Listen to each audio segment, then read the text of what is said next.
for people who are present and who would be watching this, okay, we have Mohammad Mohsin, who is an alumni of Faizabad Public School, and we are going to talk today about his journey from Faizabad Public School to where he is right now. We will know more about him. So my first question comes, okay, from your perspective of Faizabad Public School. When did you join Faizabad Public School, and what was your favorite or most memorable memory of Faizabad Public School that you remember? So, I mean, I started when the school actually started.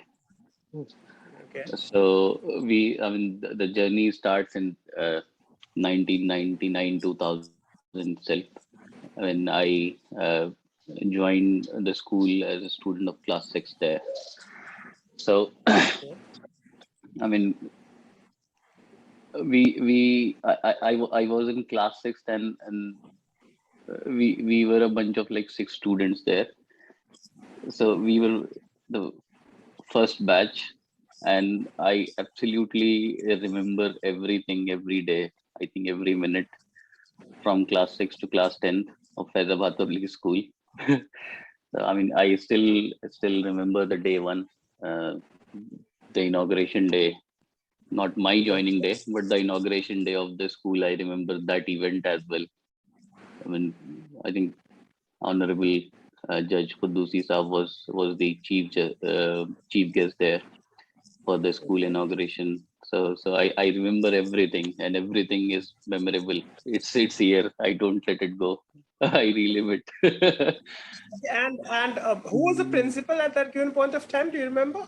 Yeah. It was Mrs. Jaya Swaroop. She was the principal, and after that, Ms. Geeta Parihar. She took the charge as a principal. So wonderful.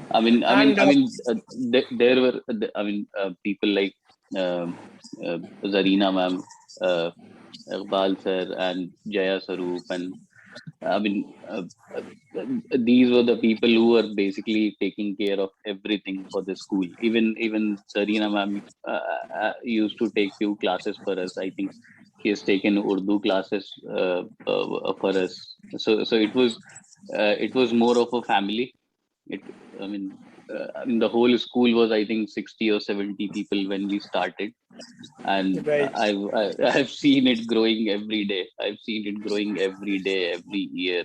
I mean, I still remember. We used to have a swimming pool when we started in our school. I don't think, people other than the people from first batch know this, but we used to have a swimming pool as well in the ground, but it was later. Covered with a, yeah, just in front now of we the have the stage. basketball court there. Okay. So yes, Zarina ma'am is still there, okay, with us. Okay, she is always giving her blessings, okay, and she's always there to support us in all our causes. Unfortunately, we lost Iqbal sir this year, so that was a huge loss to us. So talking about what was your favorite subject, okay, and do you remember any of the teachers from those days? Yeah, definitely. I remember everyone. I remember everyone. I remember SPS sir. I remember Neelam ma'am and Archana ma'am. Right. Geeta Parihar, of course. Satyendra Shukla. I remember everyone.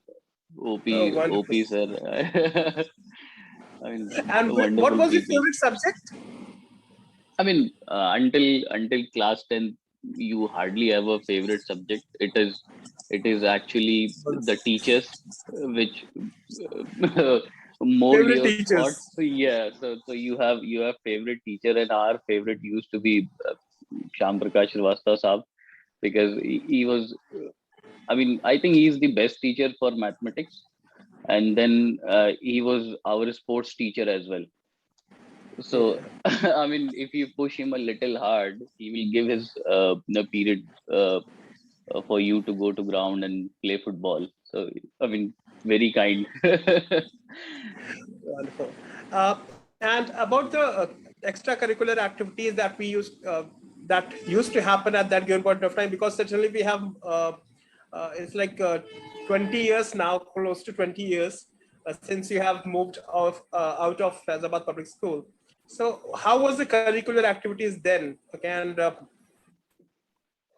how mean, was your participation? co-curricular activities started in the very first year itself. So I remember that play, Bhakt Prahlad. So it started with this play. I mean, teachers were taking auditions for someone who is very loud, because they were looking for someone who can be as loud as Hirdnay Kashyap. So, and I was absolutely, the loudest one in school. So I got selected for that role, and that was the beginning of the extra curricular world for me. And I mean, then we introduced on, I think, every Saturday or Thursday, we used to have last two periods as a CCA period. CCA periods, and then we introduced many activities there. We introduced gardening and cookery. I mean, lots and lots of activities got introduced later, and we introduced yoga. I mean, I think 7-8 categories were introduced. Groups were formed. I mean, this falcon, canary, robin, woodpecker. So they were formed, I think, only a year after when I joined the school. So I'm from that era. So coming back to the point of CCA, okay, because people think that studies are the most important part, okay, of the school life, okay, but do you think now where you stand, do you think extracurricular activities do help the students to form a personality? I mean, I think extra curricular activities are the only thing that forms your personality. That's what I think right now. I mean, we used to. I'll tell you. I mean, my previous school. I mean, from where I came to Faizabad Public School. At the school, we didn't have any kind of activities. We didn't have a choir group there, and we didn't have a proper playground there. We don't used to do any kind of co-curricular activities there. Never participated in any debate, any extempore. I mean, any kind of co-curricular activity, you name it, and we don't have it there. So, and when I came to FPS, it was a whole new world for me to explore. I mean, the confidence that you get to perform on stage in front of people, that is something we need to basically, I mean, the fear of talking to people, or fear of expressing yourself in front of an audience, or basically giving some kind of a speech or debate, or I mean, extempore, or participating. I mean, these things hugely impact your personality, or the way you are going to express yourself in future. They build your personality as a whole. And I mean, of course, common sense is required for everything, not just a formal education, but a common sense. And I mean, out of all the subjects that we are being taught there, of course everything is important, but I mean, you should understand the moral of education, and then basically how you are treating to people. I mean, you are treating people around you, how you are treating your colleagues in your office. I mean, everything matters. So that one subject, moral science. So Yes, certainly CCA certainly helps, okay, to develop the personality and to implement whatever you have learned in education into your real life. So that is certainly, which is very important. So talking about you, okay, so how did the school prepare you for your career? Because after 10th, you went to AMU, I think, and Yeah. then you continued with your studies there. So how was school helpful in to formulate you or to promote you into choosing the right path of career? I mean, going to AMU was something I never thought it would happen, because what I used to hear when I was in class 10, that I mean, only the creamy layer goes there, and people with extra sharp mind, and I mean, only 1% people get selected. If there are 30,000 people giving entrance exam, only 300 are going to get selected there uh, for the education further. So I mean, those were the things I used to hear, and I am telling you, the preparation what we did. I mean, me and Adil, we both went to university, and we only prepared for 1 week, and that was it. I mean, what all was already uh, given to us by our teachers was more than enough to qualify the entrance exam at that level. So we were already prepared. I mean, even Yeah. I mean, there were few bits of general knowledge, and there were few areas which, of course, is related to the university history, which we were not aware. So it took us 1 week to go through all those things so that we can answer those questions as well. Apart from that, I mean, all the subject related math, science, and all those things, we were already, I mean, at par with any other student who qualified there. So I mean, I would say that school actually prepared for that entrance, and we were already. Uh, I mean, we were just like, okay. I mean, I've studied in FPS, and I was a like a okay student. So whatever I know was enough to qualify. And then I mean, there was a whole new world there to explore. I became a hostler. So hostel life is something very different, very new for me. So that was a whole new journey there. And then Well, after, hostel life is one of the most memorable times of a student's life also.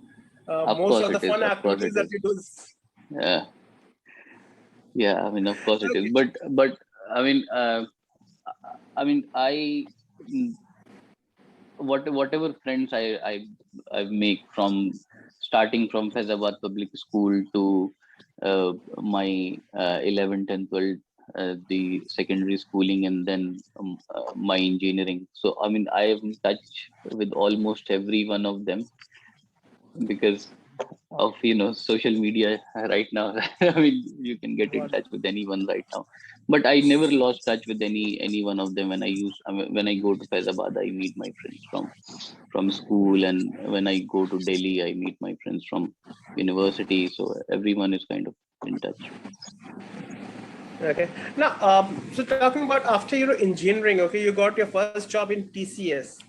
Okay, Yeah. and I think it's like the 10th year this year that you would be still continuing with TCS. Yes. Okay, wonderful. So 10 long years. So let's start with how you started. Okay, so how difficult was it to get a job with TCS, and how long did you have to wait after engineering to get your first job? No, I immediately got this job. It was a campus interview. So got selected from campus, passed out in 2011, and I think May end we got our results, and then I was already working in TCS in 7th July. On 7th of July, I was already in TCS office. So there was hardly any delay. Even, I mean, we were expecting some delay in joining because we had plans. We wanted to Okay. explore a few cities before we actually go into this world, but TCS never gave us any time, so we But rushed to. then they gave you an opportunity to move to UK, which was another dream come true for you. I mean, this is something which comes. What you call nowadays is when work take you places. So I mean, not just UK. I've been to. I mean, Scotland is again part of UK, but to Netherlands, to Spain. But uh, this is like a part of your work only. It depends on your client. It depends on your performance, and I mean, uh, there are criterias and for the client you work for, and then for the company you work for, and you just travel. I mean, the work remains the same. It's just the requirement which comes your way, and you deliver it. So World remains the same, but the cultures differ.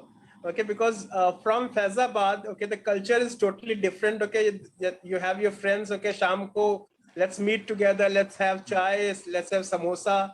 Okay, and then you have moved to UK, and it's a whole new culture. So, what is the it actually sounds very fancy, Prakash, when you talk about London or Manchester. But I'm telling you the truth.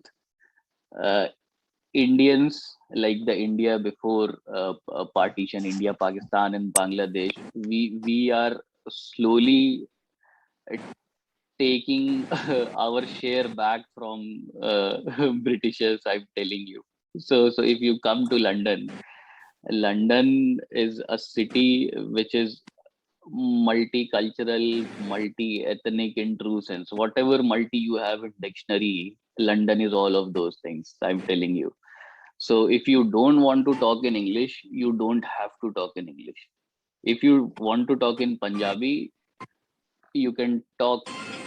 I mean, if you want to talk in Punjabi for entire year, you can in London. I mean, there are areas wherein people are talking in Bangla.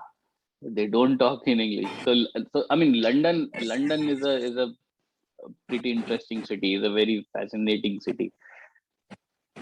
So I mean, basically coming to London and then exploring the city was, and then knowing the city was very surprising for me. Very, very. I am telling you. So I mean, um, there are areas which are specific to Hindi speaking community. Then there are areas which are specific to Urdu speaking community.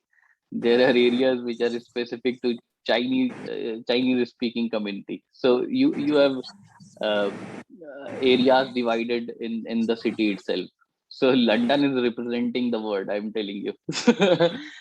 I mean, one? if you just leave your office work, wherein I had to deal with, of course, British clients here. So their accent was, the British accent, not just British. I mean, there are Irish people, so Irish accent is different than there are Scottish people. Have They you? have a different accent. People from Wales have a different accent. So I mean, that was a tough nut to crack, to understand everyone's accent. But once you once you start talking to them, and you slowly and steadily you start understanding them, and after some time it's like talking in Hindi to them. It's like you come on to their level. At least you can understand everything they're saying, and of course you cannot talk in the same accent, but they are happy. So, so apart from this, okay, apart from communicating with heavy accent people, what is the most challenging thing or most challenging part of your job that you do every day? You are right now with big data SME, Yeah, right? yeah. So SME is the name of the company, or that's subject SM matter expert? subject matter expert. Okay. So, what is the biggest challenge that you have nowadays, which you're facing, or what is one Um, challenge, okay, which is one challenging thing that you do in your job? The most challenging part for last many years for me is it's like I work in production environment. I work for the customers who are actually using my application or website in live environment, like the people outside who are using on the phone. I mean, I work for a bank here, so the internet banking application people are using every now and then, right? So and I work for UK's biggest bank. There's a bank here which is called Lloyd's Bank, and it's UK's biggest bank. So there are millions of users who are logging in every day. So if there is any production issue which is basically obstructing the user from login, or which is basically not allowing them to make payment or something like that. So I mean, when these kind of issues comes, then and you are sitting in front of client, they want to know the answer in 30 minutes, Yeah, it's and a you have deadline. only yes, I mean there is a very strict deadline that we have to deal with. So if there is any production incident which is as big as I just mentioned, so you have 30 minutes to basically explain them that what has caused the issue, and then you have 2 hours to resolve the issue. So that is the most challenging thing that I look into. And then basically if I'm not getting these kind of issues, then I mean I'm just I mean Right. I Because can go to sometimes sleep. They are not going to touch me. Even if I'm sleeping in office, they are not going to touch me. sometimes challenges keep you awake. Yes. And if there is any issue as big as I mentioned, so they are going to wake me up in the middle of the night. So So this is how, yeah, how many days are you working in a week? I work for 5 days. 5 days. So wonderful. You have 2 days. So talking about the 2 days that you have, okay, and then 5 days of chaos that you go through. What? How do you handle the work pressure? Okay, do you have any hobbies, any passions that you uh, which you follow? I mean, we used to go to swimming and badminton, but I mean, Corona disturbed everything. So we've started badminton again, but swimming, we are yet to start. Let's see how soon we can. So, so badminton is something that takes the pressure off you. Yeah, I mean, Okay. I try to keep myself fit as well, but I'm definitely failing at it. You can see, but that's one thing I uh, want to go to. I mean, to badminton court daily. I see that you have done multiple certifications from AWS, Google, Microsoft, Oracle, and from TCS itself. What is the importance of these certification in your job profile? So, I mean, honestly speaking, Prakash, the degree that you get from your university, it helps you to get the job, right? When you are giving the interview, you are a fresher. All you have is your degree, right? And degree, I mean, whatever degree you have done, it teaches you it teaches you few subjects. It teaches you few things, but uh, in most cases not really the work that you are going to do in your job. So Right. I mean, what your employer uh, uh, uh, basically understands from your degree is, I mean, when he looks at your degree, he sees that okay, you have a degree from AMU, or you have a degree from IIT, or some other institution. It your employer basically judges you that okay, you have someone, you are someone with some potential, and Right. he basically sees the level of potential from the degree you have, right? If you have IIT degree, he will judge you as someone with a high potential. for Right. example. So your degree helps you get your first job, your first salary. But when you grow in your career, I am seeing technology changing like anything in these 10 years, and so is everyone, right? So so when when I started as a Java developer, and then after some time, there are something called JSPs. So I used to write front end code, which you actually see when you log into your internet banking. The first page that you see, we used to Right. write in JSPs, and then after some time, everything moved to JavaScript because JavaScripts were more responsive as a UI. So now we started learning that because everything was going into JavaScript. So I mean, before your company can give you a piece of work, they want to see that you have actually some experience or you have some knowledge about it. And the easiest way to prove them that you have learned about it is to get a certification. Right. And nowadays this word is going to cloud. You must be hearing it everywhere, right? That everything is going to cloud, everything is going to cloud. So these are the major players, your Google, Amazon and Microsoft. These are the major cloud players. And like whatever technology company you are working for these days, this is the only term you are going to hear in every meeting. Right. So until and unless you prove yourself as a cloud expert or a someone who has in-depth knowledge of cloud, they are not going to give you a assignment on cloud, because that's what client is also looking for. Right. When the companies like TCS, they had to give some name, they have to append these certifications as well in front of my name.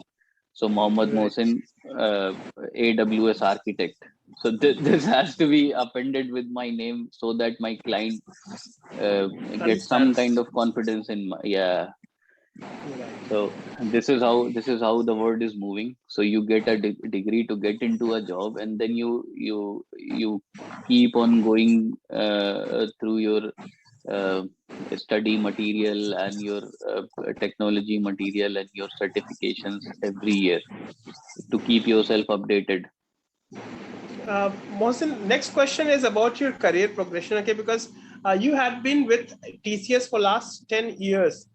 What has stopped you from switching? Because a lot of students, okay, they get their first job and they are thinking about the switch. Okay, so what has stopped you from switching, and why shouldn't people switch in 1 or 2 years? Okay, why should they stick with the first company for the longest duration? I mean, it really depends on what kind of role you are getting. So it depends on how you want to progress your career. And of course, I'm in the field, so I know how this works. I know where you go when you switch, and I know what you get when you switch very soon, or you when you keep switching every year, every 3 year. So I mean, I know all these things definitely, right? So and it actually does not matter when you are at onshore, like I am sitting here. So it actually doesn't So matter. till the time you enjoy your job, okay, there's no reason for you to switch. Once you Yeah. stop enjoying it, probably that's the right time. Or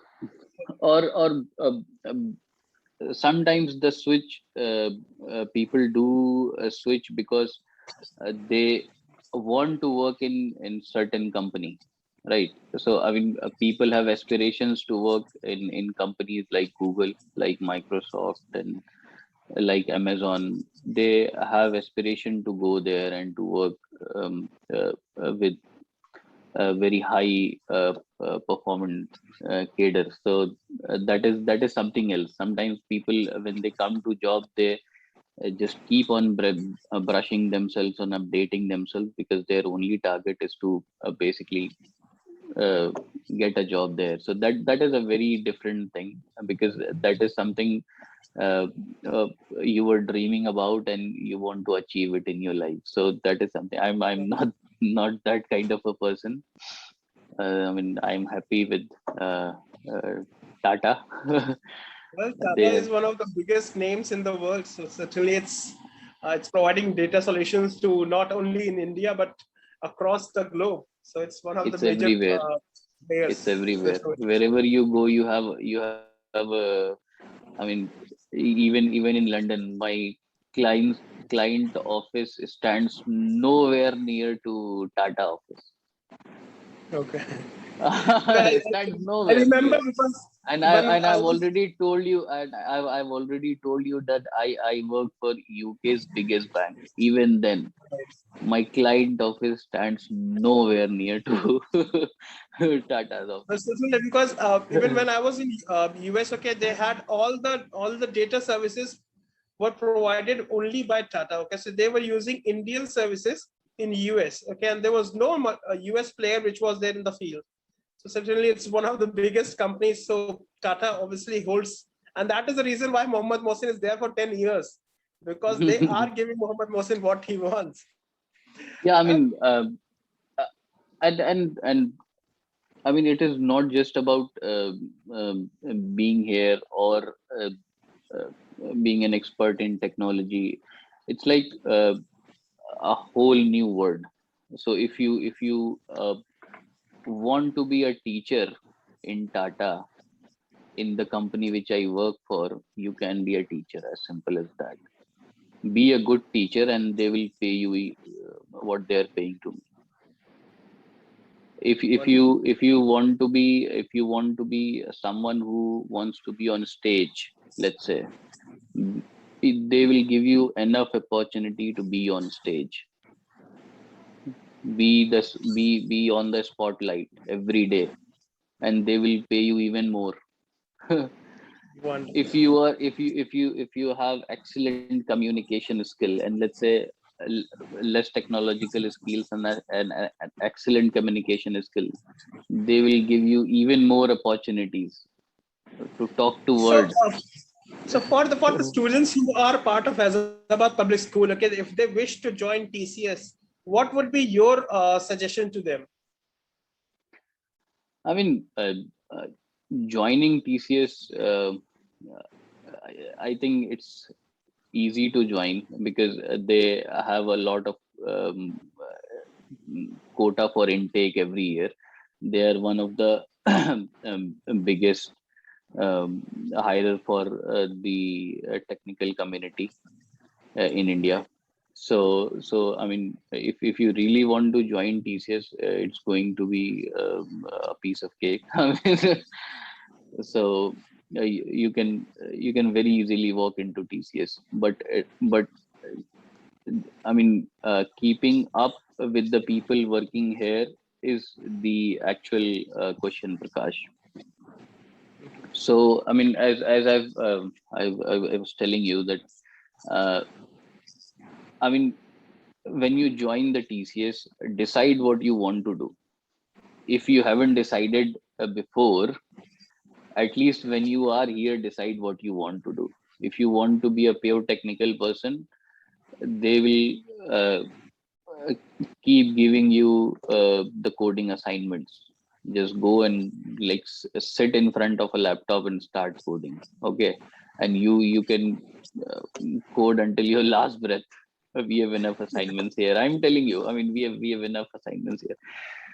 And I mean, if you don't want to code, maybe you may face uh, I mean little hurdles in the beginning, but if you don't want to code, if you want to do something else, if you want to be as I mentioned, if you want to be in relationship community. I mean, we have a community which basically deals with pre-sales and sales and relationships with the client. If you are someone who has excellent communication skill, if you are someone who has excellent presentation skill, or I mean, if you are someone with some other enthusiasm, so we have different basically divisions in here. People are working as a librarian in TCS. We have big library. People are working as a gym trainers in TCS. We have big gym in every office. So I mean, I think TCS covers almost every part of It seems your. like a self city, a small city in itself. I mean, we are more than 400K, so definitely yes. Okay, so now we are going to have a small NPS survey, which is Net Promoter Survey about the school.